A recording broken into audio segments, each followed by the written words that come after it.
रहे हैं। और इसके अलावा राजगढ़ से भी कहीं ना कहीं सेटबैक, रतलाम झाबुआ से कांतिलाल भूरिया बड़े चुनाव अंतर से हार रहे हैं। शिवराज सिंह चौहान की बात देख लीजिए, 7,50,000 वोटों से आगे, और यहां पर जीत के मार्जिन की ही बात हो रही है।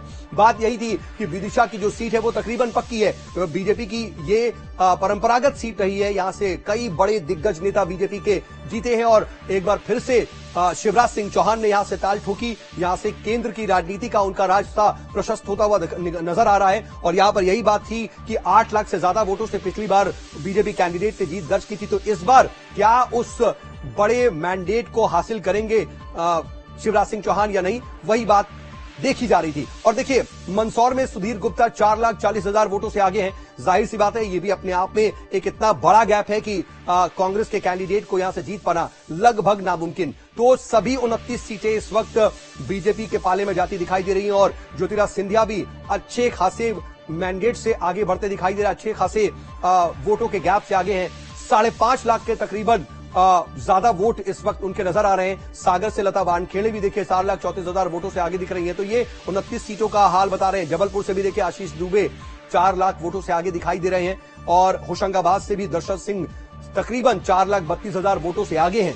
तो ये स्थिति इस वक्त है। और देवास में देखिए महेंद्र सिंह 4,23,000 वोटों से आगे नजर आ रहे हैं। मंदसौर जहां पर कहा जाता था त्रिकोणीय मुकाबला, यहां पर सुधीर गुप्ता 4,40,000 वोटों से आगे दिखाई दे रहे हैं। शिवराज सिंह चौहान देखिए एक बड़े जीत के मार्जिन के साथ आगे बढ़ते दिखाई दे रहे हैं, 7,50,000 वोटों से आगे हैं। गुना में ज्योतिराज सिंधिया की भी हमने तस्वीर बताई, 5,25,000 वोटों से आगे है। खजुराहो वीडी शर्मा एक तरफा मुकाबला माना जा रहा था, 5 लाख वोटों से वो आगे दिखाई दे रहे हैं। लेकिन सागर में लता वानखेड़े 4,34,000 वोटों से आगे दिखाई दे रही हैं। इन सब के बीच इंदौर की सीट बहुत ज्यादा अहम थी कि इंदौर में क्या होने वाला है। वहां पर भी एक तरफा मुकाबला, लेकिन वहां पर नोटा पर भी काफी ज्यादा वोट पड़े, लेकिन वहां पर शंकर लालवानी एक बड़ी जीत दर्ज करते दिखाई दे रहे हैं। तो देवास से महेंद्र सिंह भी 4,23,000 वोटों से आगे हैं। तो ये मध्य प्रदेश की एक तस्वीर उभरी है और मध्य प्रदेश कहीं ना कहीं एक बड़ा संकेत तो दे ही रहा है, बीजेपी को एक संजीवनी भी दे रहा है, क्योंकि कई राज्यों में अप्रत्याशित नतीजे बीजेपी और एनडीए के लिए आए, चाहे वो उत्तर प्रदेश का नतीजा दिखाई दे रहा हो या फिर हरियाणा का या फिर राजस्थान का या फिर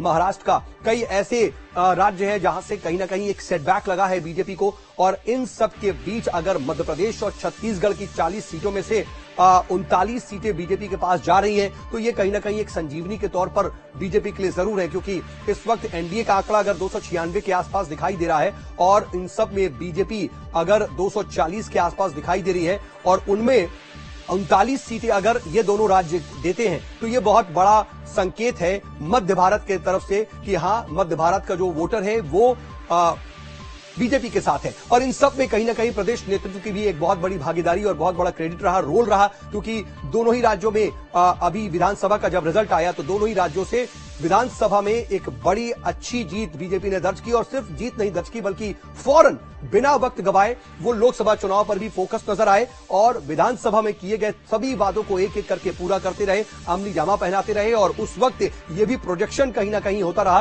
कि ये मोदी की गारंटी और वो लागू कर रहे हैं। मोदी की गारंटी मतलब गारंटी की पूरा होने की गारंटी। ये एक प्रोजेक्शन कहीं ना कहीं दोनों राज्यों में दोनों ही राज्य सरकारों ने करने की कोशिश की और उसका असर दिखाई दिया। और ये देख लीजिए, छिंदवाड़ा से जो ये विवेक बंटी साहू आगे दिखाई दे रहे हैं, एक बहुत बड़ा उलटफेर है और ये बहुत बड़ी जीत बीजेपी के लिए, क्योंकि एक लंबे समय से कमलनाथ की यहां पर राजनीति का गढ़ और छिंदवाड़ा और कमलनाथ एक दूसरे के पूरक माने जाते रहे, लेकिन यहां पर सेंधमारी कर ली अपनी जबरदस्त रणनीति के साथ बीजेपी ने। तो ये बहुत बड़ा यहां से मैसेज आ रहा है। लेकिन यहां देखिए खजुराहो से वीडी शर्मा जो कि प्रदेश अध्यक्ष भी हैं, वो अपनी सीट बहुत अच्छी तरीके से जीतते नजर आ रहे हैं। वहां पर उनको भी एक बड़ा मैंडेट मिलता हुआ दिखाई दे रहा है। तो ये मध्य प्रदेश के दिग्गज चेहरे हैं। यहां पर देख लीजिए राहुल लोधी बीजेपी के दमोह से ताल ठोक रहे थे, कहा जा रहा था कि उनको एक अच्छा समर्थन मिल रहा है।